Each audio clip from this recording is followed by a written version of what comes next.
How's it going, family? Powerful I am, 50 the Mystic. Wrapping up the story of Jacob, he has wrestled, he has gotten his blessing. And next, as I said, we'll be going to the book of Exodus and covering the Ten Commandments. In a way, most will not even be familiar with them being interpreted in such a way. For most, just a bunch of strict rules that one has to abide by. But what do these rules mean? But I'll cover that once we start with the Ten Commandments. For today, let's wrap it up. The fight has ended. Jacob's name has changed. Now we into Genesis 32 verse 32. Therefore the children of Israel eat not of the sinew which shrank, which is upon the hollow of the thigh, unto this day, because he touched the hollow of Jacob's thigh, and the sinew that shrank. It carries profound symbolic meaning. This verse takes Jacob's wound, his limp, and his moment of transformation and turns it into a lasting symbol for an entire nation. This is powerful. It shows that certain personal battles become generational lessons. The Israelites' refusal to eat the sinew of the thigh symbolizes the honoring of a struggle that changed their ancestor forever. It is a reminder that spiritual identity is shaped by moments of wrestling, breaking, and rising. The sinew that shrank symbolizes vulnerability. It represents the place of weakness, the place touched during the encounter, the part of Jacob that was forever changed. Refusing to consume this part means acknowledging that not everything is meant to be taken in or normalized. Some experiences should be remembered, not digested. Some pains are so sacred that they must be honored, not forgotten. The tradition becomes an allegorical reminder that the place of wounding is the place of transformation. The fact that this tradition continues unto this day symbolizes continuity. It shows how one person's spiritual awakening becomes the foundation for collective identity. Sometimes it takes one to awaken their consciousness so that they can fix it going forward for their family. I'm not saying you go back and try to save the rest of your family and save other people. Sometimes that is not the journey that they are meant to live. You can correct a lot of things going forward. This means your healing does not end with you. Your transformation becomes a legacy for those who come after you. Your scars become stories. Your breakthroughs become pillars of strength for your lineage. This verse also symbolizes the sacredness of imperfection. Jacob's limp becomes a national symbol, teaching that greatness is not found in flawless strength but in wounds touched by God. The refusal to eat that sinew represents the honoring of brokenness as part of the identity. It is a reminder that transformation often leaves marks, and those marks are sacred. Genesis 32 verse 32 teaches that wounds are wisdom, pain becomes memory, and transformation becomes legacy. It flows into the future of bloodlines. Because it has profound psychological and anatomical dimension to this thing. The sinew that shrank refers to the sciatic nerve, one of the largest and most sensitive nerves in the human body.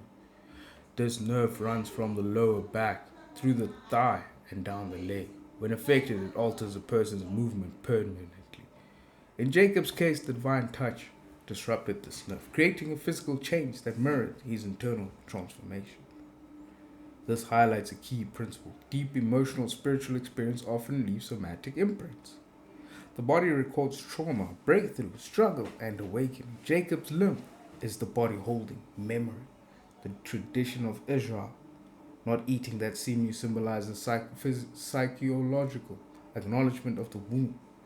The people preserve the memory of that vulnerable place in their ancestors' body.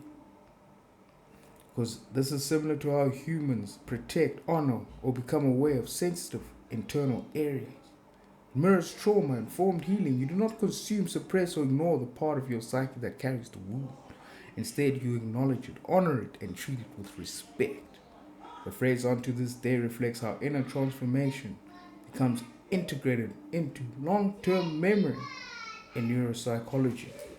Strong emotional experiences create lasting neural pathways. Jacob's struggle is not just his story, it becomes part of the mental and emotional identity of his descendants.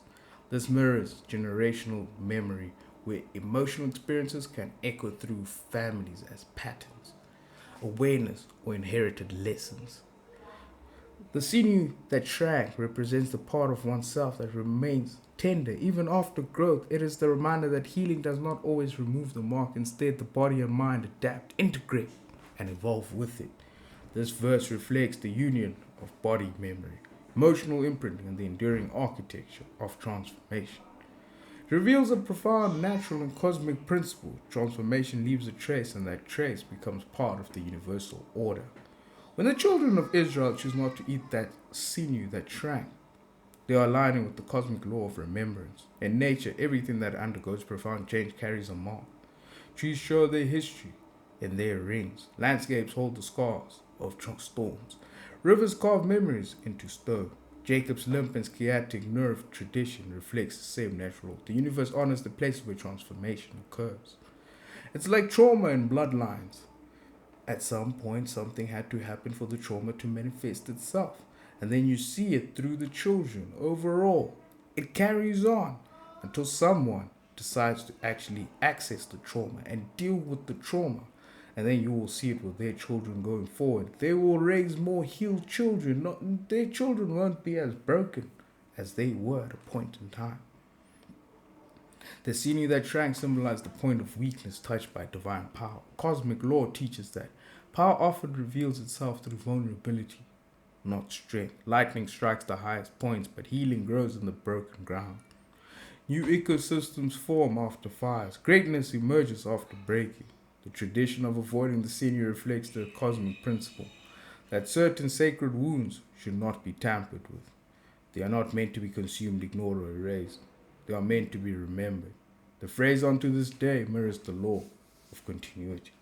In nature, cycles do not break abruptly. They evolve, repeated, and echo across generations. A seed becomes a tree. The tree drops seeds, and the cycle continues. Jacob's encounter becomes a cycle of remembrance for all of Israel.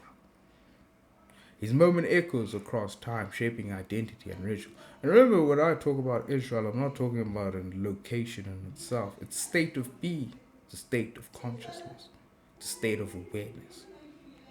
This verse also embodies the cosmic law of legacy. What happens to one life can ripple forward into many. Jacob's transformation becomes a national memory. Nature teaches that impact multiplies. One shift can change an entire ecosystem. One moment can change a whole entire lineage. Some of your lineages have been stagnant for so long because no one has wanted to change one particular thing for the entire lineage. Genesis 32 verse 32 teaches the marks of transformation are sacred, permanent, and worthy of honor. They shape not only the individual, but everything connected to them. This teaches a powerful and practical lesson about honoring the wounds that shaped you. The Israelites' decision not to eat the sinew that shrank is more than a dietary tradition. It symbolizes acknowledging the parts of your journey that carry pain, vulnerability, and transformation. This verse invites you to stop trying to erase the parts of your story that feel uncomfortable. Your scars, your mistakes, your struggles, and your breaking points are sacred. They are reminders of who you had to become in order to survive and grow. The sinew that shrank represents the place where Jacob was touched, weakened, and transformed. In your own life, this may represent a painful memory, a season of hardship, a betrayal, a loss, or a moment that changed how you walk through the world. This verse teaches you not to despise those moments. They are not meant to be consumed carelessly or forgotten. They are meant to be honored. They are evidence of your resilience. The phrase "unto this day" shows that some wounds become wisdom, and that wisdom is meant to live with you as a reminder. It is not a reminder of pain, but of growth. It teaches that healing does not mean erasing the past. It means integrating it with dignity. Jacob's limp became part of his story. Your limp, whatever form it takes, becomes part of your strength. This verse calls you to treat your past with reverence. Do not try to ignore the sensitive places in your heart. Protect them. Learn from them. Let them shape your compassion, your discernment, and your purpose. The place where you were wounded is the place where you became wiser. This verse invites you to embrace your scars as sacred markers of transformation and identity. And this is the verse as we close it up and wrap up the series on Jacob wrestles with God. We'll be starting a new series in the Old Testament. And as I said, it will be the 10 Commandments. Until next time, family.